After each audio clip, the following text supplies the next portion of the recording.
So I've been making small notepads in the shop for quite a long time. I've changed my technique a few times, and I thought maybe I'd show you all these little notepads that I make.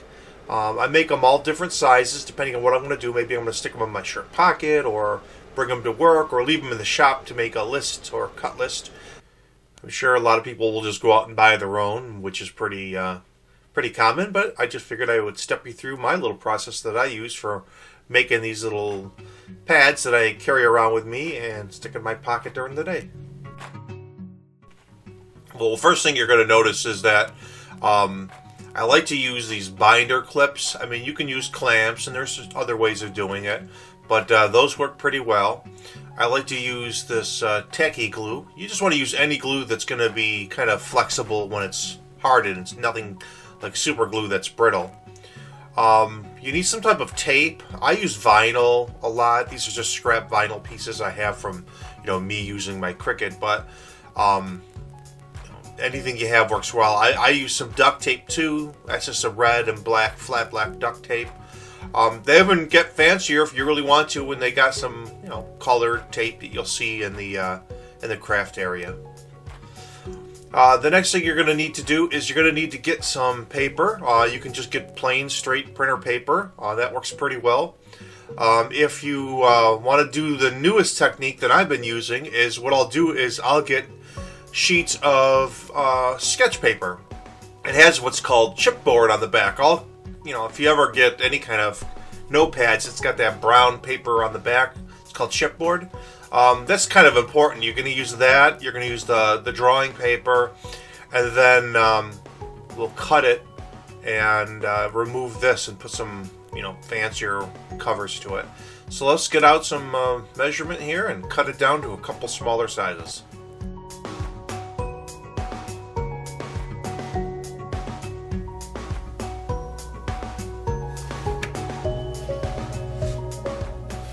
Of course, you can cut these to any size you want, and I'll probably cut these in half as well. Alright, off to the bandsaw. We'll go ahead and cut the paper with that. Now, when you're using a bandsaw, it's going to leave pretty much marks on the edges. It can be kind of rough, but we'll clean that up later. If you don't want to have to go through that or don't have a bandsaw, just use a blade. An X-Acto knife or something like that would work well. Alright, well, let's pick out some stock for the cover. I like to use a nice thick cardstock. I have a lot of this crafting paper around and do a lot of paper art. And anything that's a thicker stock, you can just use white paper. Whatever you've got that's a little bit thicker, cardstock would be great. Alright, once I've made my decisions of what I'm going to use, I'm just going to lay everything out. And cut the covers so they can start the glue up, and it's pretty straightforward.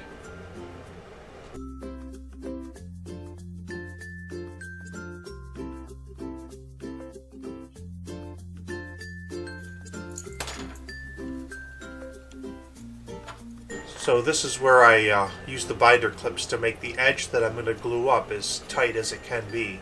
And then once the glue's on there, we'll add a couple more right along the edge. Make sure that's as even as possible.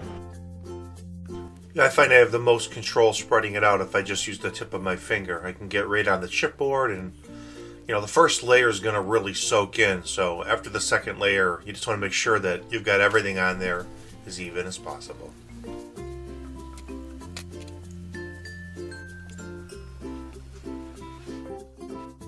I find it's best just to do everything all at once. I kind of ran out of binder clips, so I'm going to glue it up, use a different method, maybe a clamp to hold it together.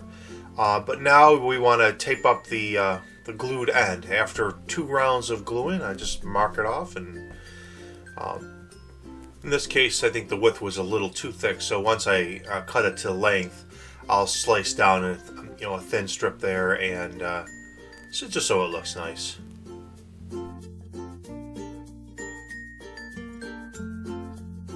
And just work that tape on really good. If you're using vinyl, you might even consider doing a couple thicknesses of it, but just work your way, do all of them, and then we'll take it over to the sander.